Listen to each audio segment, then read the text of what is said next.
নমস্কার। প্রথমেই সকলকে জানাই ইংরাজি শুভ নববর্ষের আন্তরিক প্রীতি ও শুভেচ্ছা। আজকের আলোচনার বিষয় কেন্দ্রীয় গোয়েন্দা রিপোর্টে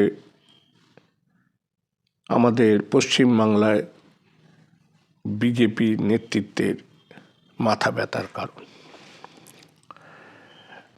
কেন্দ্রীয় গোয়েন্দা সংস্থা আইবি যে গোপন রিপোর্ট বিজেপি নেতৃত্বের কাছে, বিজেপির কেন্দ্রীয় নেতৃত্বের কাছে পাঠিয়েছে, সেই রিপোর্টে দেখে তাদের প্রচণ্ড মাথা ব্যথার কারণ হয়েছে। কারণ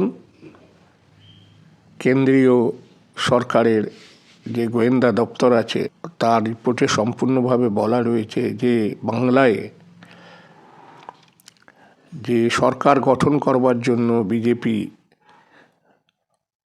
নেতারা উঠে পড়ে লেগেছেন, সেই নির্বাচন পার করার মতন সাংগঠনিক শক্তি বিজেপি পশ্চিমবাংলায় নেই।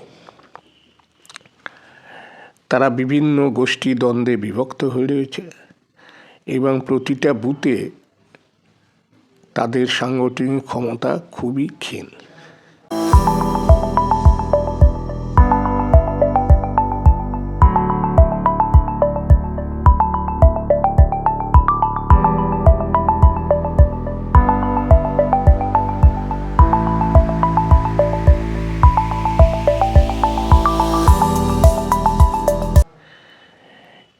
এছাড়া এই এসআইআরের নামে যে রকম মানুষকে হয়রানি করা হচ্ছে, এসআইআরের নামে যেভাবে জীবিত মানুষকে মৃত করা হচ্ছে, মৃত মানুষ জীবিত হয়ে যাচ্ছে এবং বৃদ্ধ বৃদ্ধা অসুস্থ নির্বাচন কমিশন যাদের বাড়ি বাড়ি গিয়ে শুনানি করার কথা ছিল সেগুলো না করে তাদের যেভাবে হাজির করা হচ্ছে শুনানি কেন্দ্রে, সেটা মানুষ দেখছে যে কীভাবে লাইনে দাঁড়িয়ে মানুষ অসুস্থ হয়ে যাচ্ছে এবং মানুষের হয়রানি চূড়ান্ত হচ্ছে।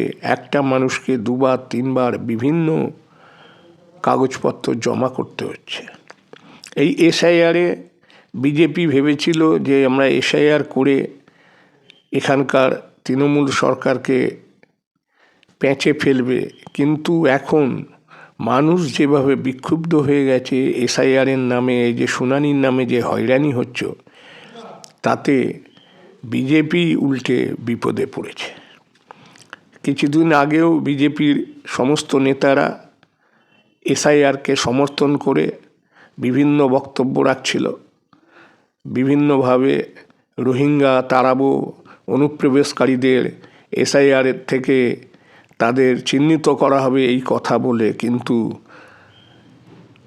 বর্তমানে বাস্তবে দেখা গেল যে কোনো অনুপ্রবেশকারীকেই তারা চিহ্নিত করতে পারল না এবং কোনো রোহিঙ্গাকেও তারা বার করতে পারল না। যেটা আমাদের মাননীয় মুখ্যমন্ত্রী বলে আসছিলেন যে আমরা এসআইআরের বিরোধিতা করছি না, আমরা করছি এই সময়টার জন্য।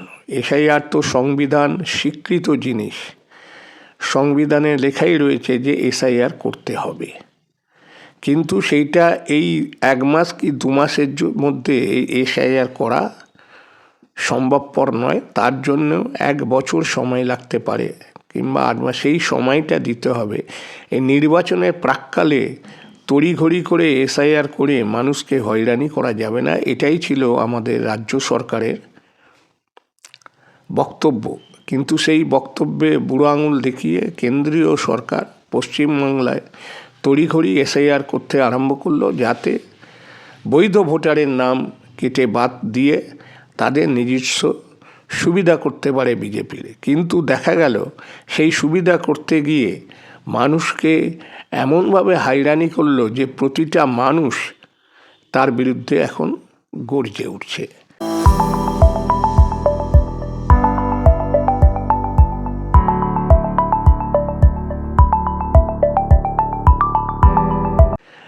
ইদানিংকালে দেখা যাচ্ছে বিজেপি এই গোয়েন্দা রিপোর্ট পাওয়ার পরে এবং মানুষের এই যে বিভিন্ন জায়গায় স্বতঃস্ফূর্ত আন্দোলন চলছে এসআইআরের বিরুদ্ধে, সেটা দেখে তারা নিজেরাই এখন দেয়াল লিখনটা স্পষ্ট দেখতে পাচ্ছে যে এসআইআর করতে গিয়ে আমরাই বিপদে পড়েছি, এই সময়টা আমাদের বাঁচা ভুল হয়ে গেছে। সেই জন্য এখন নির্বাচন কমিশনকেও তারা বিরোধিতা করতে, কমিশনের বিরোধিতা করছে, রাজ্যপালের বক্তব্যের বিরোধিতা করছে। সেটা আমাদের বিজেপির রাজ্য সভাপতি শ্রমিক ভট্টাচার্য থেকে আরম্ভ করে বিরোধী দলনেতা শুভেন্দু অধিকারী বলুন, কিংবা বর্ষিয়ান নেতা দিলীপ ঘোষ এবং কেন্দ্রীয় মন্ত্রী সুকান্ত মজুমদার, সকলেই এবং আরও ছোট বড় সমস্ত নেতারাই এখন এসআইআরের বিরোধিতা করছে। এখন এছাড়াও এই আসন্ন নির্বাচন নিয়ে পশ্চিমবঙ্গের মানুষ একটা জিনিস খুব স্পষ্টভাবে বুঝতে পারছে যে বিজেপির কেন্দ্রীয় নেতৃত্ব বা বিজেপির রাজ্য নেতৃত্ব কেউ চায় না যে পশ্চিমবঙ্গের মানুষজন ভালো থাকুক, ভালোভাবে এগিয়ে চলুক। সেই জন্য তারা আমাদের আদালতের নির্দেশ সত্ত্বেও প্রায় পশ্চিমবঙ্গের পাওনা 2 লক্ষ কোটি টাকা তারা কিন্তু দিচ্ছে না, যে ন্যায্য পাওনাগুলো গরিব মানুষদের পাওনা, রাজ্যের পাওনা নয়। রাজ্যের পাওনা যে গরিব মানুষরা কাজ করেছে 100 দিনের আবাস যোজনার টাকা, এই বিভিন্ন খাতে যে টাকা প্রায় 2 লক্ষ কোটি টাকা তারা আটকে রেখেছে, আদালত বলা সত্ত্বেও কিন্তু বিভিন্ন টালবাহানা করে তারা সেই টাকা দিচ্ছে না। এতেও পশ্চিমবঙ্গের মানুষ ক্ষুব্ধ। তাছাড়া আরও অনেকগুলো কারণ আছে। বিজেপি শাসিত অন্যান্য রাজ্যে যেখানে বিজেপি শাসন করছে, সেখানে দেখা যাচ্ছে বাংলায় কথা বললেই তাদের বাংলাদেশি বলে তাদের ওপর হেনস্থা হচ্ছে, অত্যাচার হচ্ছে। থানাতে নিয়ে গিয়ে তাদের বিভিন্নভাবে হেনস্থা করা হচ্ছে। তারা বৈধ কাগজপত্র দেখানো সত্ত্বেও তাদের সেগুলো বৈধতা তারা মানছে না, এবং দেখা গেছে কিছু পরিযায়ী শ্রমিককে তারা খুন করেছে উন্মত্ত জনতা। আবার পুলিশ প্রশাসন কিছু কিছু মানুষকে বাংলাদেশে পুশব্যাক করেছে, এবং অনেক সেই জন্য যে সমস্ত শ্রমিক ভাইয়েরা বা প্রবাসী বাঙালিরা আছেন তারা ভয়ে অনেকেই সেই সমস্ত রাজ্য ছেড়ে পশ্চিমবঙ্গে ফিরে আসছে। এই যে চরম ভোগান্তি, এটাও কিন্তু পশ্চিমবঙ্গের মানুষ মেনে নিতে পারছে না। সেই জন্যে আপনারা এখন দেখবেন যে বিজেপি এতদিন বলে আসছিল যে আমরা এবার পশ্চিমবঙ্গে সরকার গড়ব, এখন তারা বলছে, তারা বুঝতে পেরেছে যে দেয়াল লিখনটা তাদের পড়তে ভুল হয়েছিল। তারা এখন বলছে যদি আমরা আসি, সরকার গড়তে পারি, তাহলে আপনাদের এই করব, এই মিথ্যা প্রতিশ্রুতির বন্যা বয়ে দিচ্ছে। প্রধানমন্ত্রী বলুন বা স্বরাষ্ট্রমন্ত্রী বলুন, এখানে আসছে, এসে বিভিন্ন প্রকল্পের ভিত্তিপ্রস্তর স্থাপন করছে। সেই প্রকল্পগুলো আদৌ কবে বাস্তবায়িত হবে কেউ জানে না। এগুলো নির্বাচনের আগে একটা গিমিক প্রধানমন্ত্রীর, স্বরাষ্ট্রমন্ত্রীর বা তাদের অন্যান্য কেন্দ্রীয় মন্ত্রীদের, এগুলো হচ্ছে গিমিক দিয়ে মানুষকে ভোলাবার চেষ্টা করছে যে আমরা পশ্চিমবঙ্গে এই প্রকল্পগুলো চালু করব। সেগুলো আদৌ চালু হবে কি না কেউ জানে না, ভিত্তিপ্রস্তর স্থাপন করে দিয়ে চলে যাচ্ছে। তারা বুঝতে পেরেছে যে পশ্চিমবঙ্গে তারা কোনো দিনই পশ্চিমবঙ্গের মানুষ বিজেপিকে মেনে নেবে না।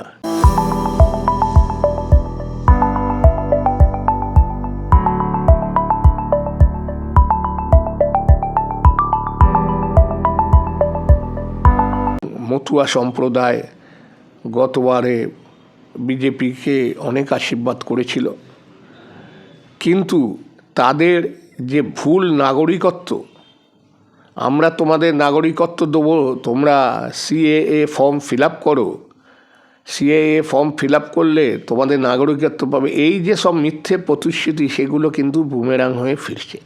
কেন? মতুয়া সম্প্রদায় বুঝতে পেরে গেছে যে বিজেপি তাদের নিয়ে মতুয়া তাস খেলছে, কিন্তু আদৌ তাদের কোনো নাগরিকত্ব দেওয়ার নামে এসআইআরে তারা ভীষণভাবে বেকায়দায় পড়ে গেছে। তারা ভোটার লিস্টে তাদের নামটা তুলতে পারছে না, কারণ তারা যারা সিএএতে অ্যাপ্লাই করেছে তারা এসআইআরে কিছু সুবিধা করতে পারছে না, তাদের এসআইআর সেই সুবিধা দিচ্ছে না। এসআইআর করতে গেলে এসআইআরের নিয়ম অনুযায়ী করতে হবে। এই যে মিথ্যে প্রতিশ্রুতি, এটা কিন্তু মতুয়া সম্প্রদায় বুঝতে পেরে বিজেপির দিক থেকে মতুয়া সম্প্রদায়ের মানুষ সের মোহভঙ্গ হয়েছে, এবং আস্তে আস্তে তারাও কিন্তু বিজেপির দিক থেকে সরে এসে তৃণমূলের মমতা ব্যানার্জির হাতকে শক্ত করবার জন্যে এগিয়ে আসছে। সেই জন্য আসন্ন নির্বাচনে পশ্চিমবঙ্গে মুখ্যমন্ত্রী মমতা ব্যানার্জি এবং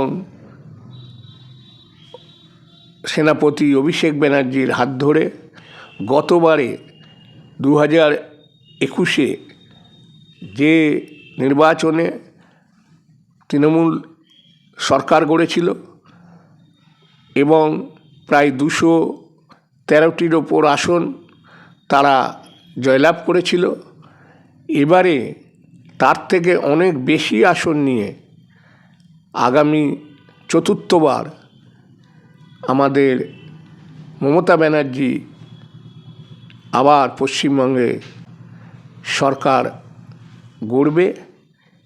এই কথাটা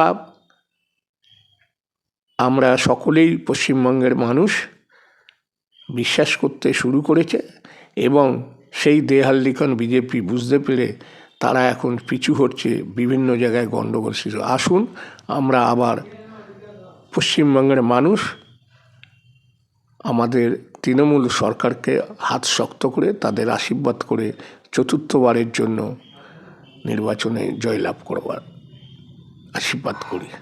নমস্কার।